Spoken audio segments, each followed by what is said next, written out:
Kau faham? Nagih ni. Hei! Kau tak menagih lagi ya? Kau faham? Dia tu kan gaduh hot. Kau faham? Kau belum cik perasaan Kau tu penagih je lah.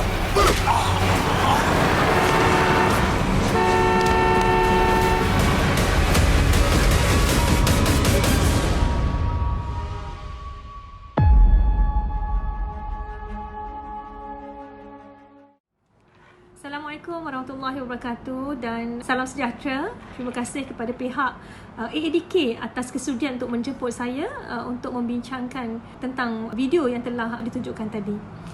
Pada pandangan saya, sokongan daripada orang sekeliling adalah satu energi yang perlu ada untuk membantu individu yang terlibat dengan penagihan dadah untuk terus berhenti daripada dadah.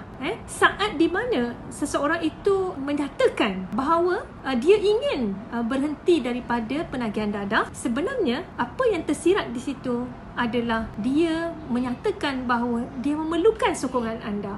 Dia memerlukan sokongan daripada orang sekeliling.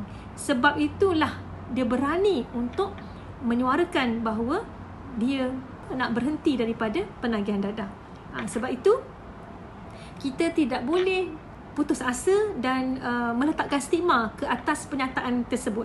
Pernyataan yang mana mereka memang kerap kali ada berkata nak berhenti tapi masih lagi menagih dadah, dan ini kadang-kadang menimbulkan kekecewaan kepada ahli keluarga, menimbulkan rasa tidak percaya lagi ahli keluarga kepada penagih dadah. Tapi perlu diingat bahawa untuk berhenti daripada penagihan dadah, untuk abstinen bukanlah sesuatu yang mudah dan memerlukan jangka masa yang sangat-sangat panjang.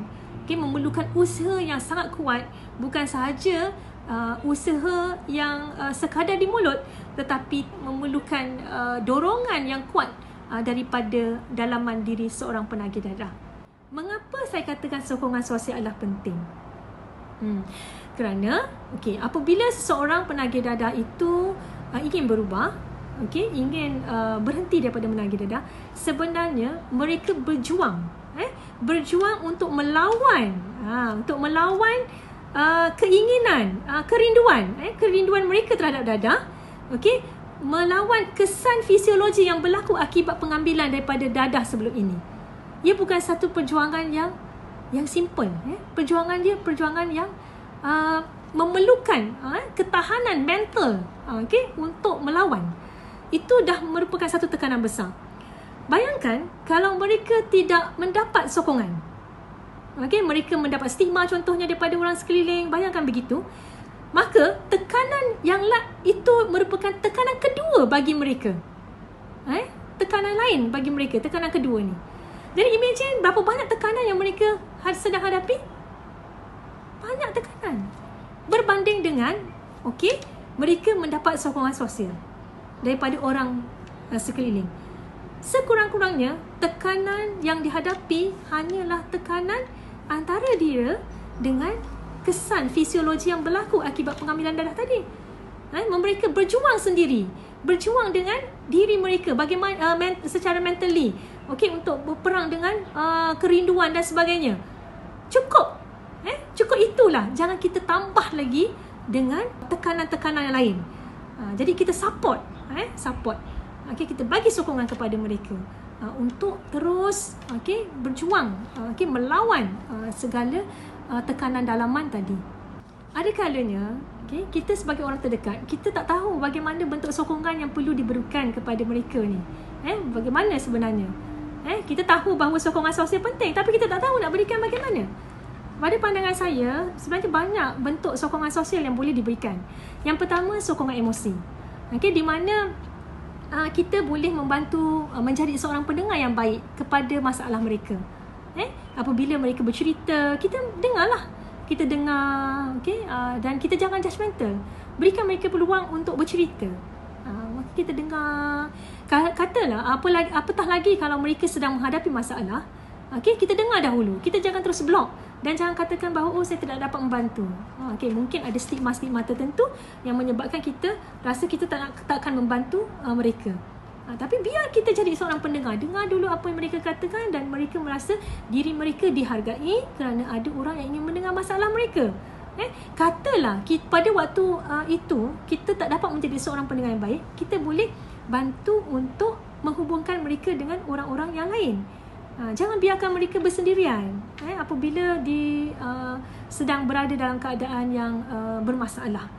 Bentuk sokongan sosial lain yang saya kira boleh diberikan kepada penagih dadah, especially yang ingin berhenti dadah, adalah mungkin bentuk perhubungan. Sokongan sosial berbentuk perhubungan. Maksudnya individu penagih dadah itu jika dia mempunyai anak, dia dapat merasa dia mempunyai anak. Jika dia mempunyai isteri, dia dapat rasa dia mempunyai isteri. Jika dia ada adik-beradik, dia dapat rasa dia ada adik-beradik. Dia ada ibu bapa. Maksudnya dari segi kasih sayang tadi itu. Kasih sayang yang diberikan oleh orang-orang yang signifikan dengan dia, yang mana dia akan merasa bahawa diri dia tu adalah kepunyaan kepada orang lain. Hidup dia tu adalah juga memberi kesan ke atas orang lain. Jangan silap sangka. Jangan pula kita memberikan contoh disebabkan kita nak beri kasih sayang, maka kita berikan apa saja kehendaknya. Bukan begitu. Berikan sesuatu kasih sayang kepada tempat yang betul.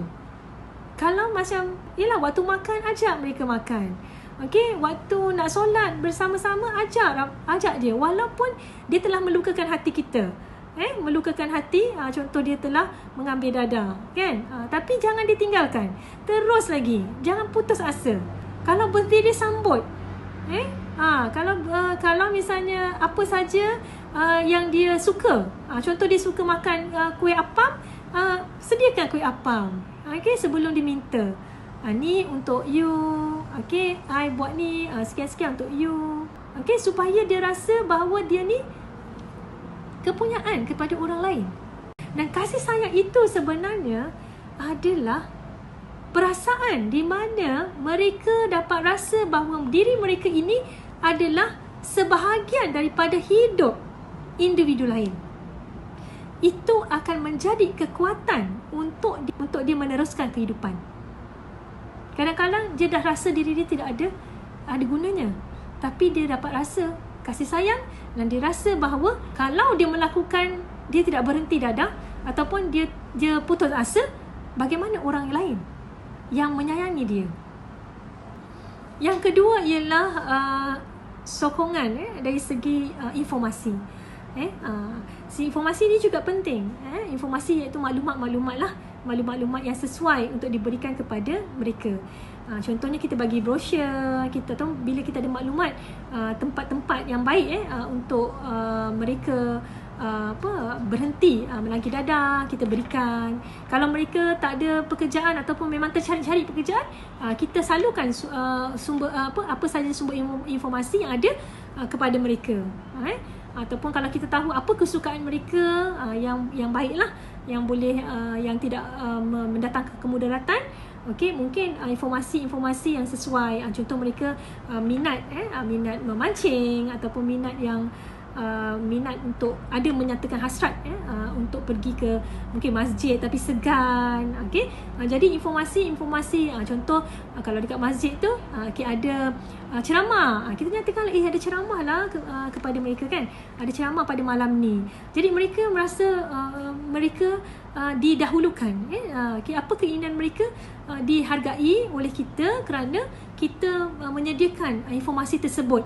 Nampak simple, tapi sebenarnya ia sebagai satu tanda bahawa kita memberi sokongan kepada mereka.